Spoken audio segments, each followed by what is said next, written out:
శోభన్ బాబు అందాల నటుడే కాదు, అద్భుత వ్యక్తి. ఆయన జీవితంలో ఏనాడు నటించలేదు.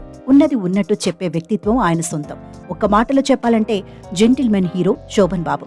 ఏదైనా సరే స్ట్రెయిట్ ఫార్వర్డ్ గా మాట్లాడతారాయన. చివరకు తన మరణంపై కూడా బతికుండగానే ఏ భయం లేకుండా చెప్పేశారు.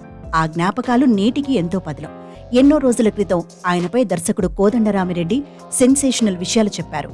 శోభన్ బాబు ఎవరికి సాయం చేయరని ఇండస్ట్రీలో వినపడే టాక్ ను దర్శకుడు కోదండరామిరెడ్డి గతంలో జరిగిన ఓ ఇంటర్వ్యూలో కొట్టిపారేశారు. ఆయన అన్నీ బయటకు చెప్పుకొని చాటింపు చేసుకునే రకం కాదు అని తేల్చేశారు. తాను దర్శకుడిగా నిలదొక్కున్నానంటే ఆయన చలవేనని కూడా చెప్పారు. నేను అసిస్టెంట్ డైరెక్టర్గా పనిచేస్తున్నప్పటి నుంచి నాకు శోభన్ బాబు తెలుసు. ఆయన హీరోగా నటించిన సినిమాలకు నేను అసిస్టెంట్ డైరెక్టర్గా పనిచేశా. నన్ను చాలా దగ్గర నుంచి చూశారు. వీడు ఈ జన్మకు దర్శకుడు కాలేడు అని ఓ డైరెక్టర్ నా గురించి కామెంట్ చేశారు. అది విన్న శోభన్ బాబు వెంటనే రియాక్ట్ అయ్యారు. కోదండరామిరెడ్డి మంచి దర్శకుడు అవుతాడు, కావాలంటే నేను బెట్ కడతానంటూ నాపై పందెం కట్టారు. అది ఆయనకు నా మీద ఉన్న నమ్మకం. నాకు తెలుగులో మొదటి సినిమాను డైరెక్ట్ చేసే ఛాన్స్ను ఆయనే కల్పించారు. నాకు ఆయనకు ఎంతో సన్నిహిత సంబంధాలున్నాయి.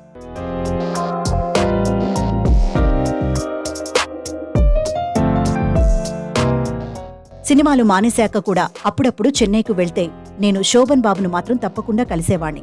మళ్లీ సినిమాల్లో నటించొచ్చు కదా అని అడిగితే ఆ శోభన్ బాబు చచ్చిపోయాడ్రా అని అనేవారు అని దర్శకుడు కోదండరామిరెడ్డి చెప్పుకొచ్చారు. చావు అనేది కేవలం భౌతికం కాదు, అది వ్యక్తి వృత్తిగతం కూడా. ఆ విషయాన్ని నిర్మోహమాటంగా చెప్పారు ఆయన. కోదండరామిరెడ్డి దర్శకుడిగా నిలదొక్కున్నాక, ఆర్థికంగా స్థిరపడ్డాక చెన్నైలోని అన్నానగర్లో ఓ స్థలం అమ్మకానికి వచ్చిందని తెలిసింది. అక్కడ కొనడం దండగని చెబుతున్నారు.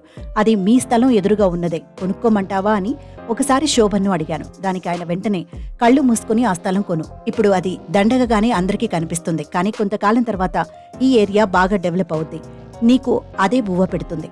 2 రోజులు నీకు గడువు ఇస్తున్నా, ఈలోపు నువ్వు కొనకపోతే 3వ రోజు నేను అడ్వాన్స్ ఇచ్చేసి ఆ స్థలాన్ని కొనుక్కుంటా అని శోభన్ బాబు అన్నారు. దీంతో ఇంకేం ఆలోచించకుండా నేను ఆ స్థలాన్ని కొన్నాను. ఇప్పుడు ఆ స్థలం విలువ కోట్లలో ఉంది. బాగా డెవలప్ అయిన ఆ ఏరియాలో షాపింగ్ కాంప్లెక్స్ కట్టాను. అద్దెల రూపంలోనే నాకు ప్రతి నెల 10 లక్షల రూపాయలు వస్తున్నాయి. అంతా శోభన్ బాబు చలవే అంటూ దర్శకుడు కోదండరామిరెడ్డి శోభన్ బాబు గురించి గుర్తు చేసుకున్నారు.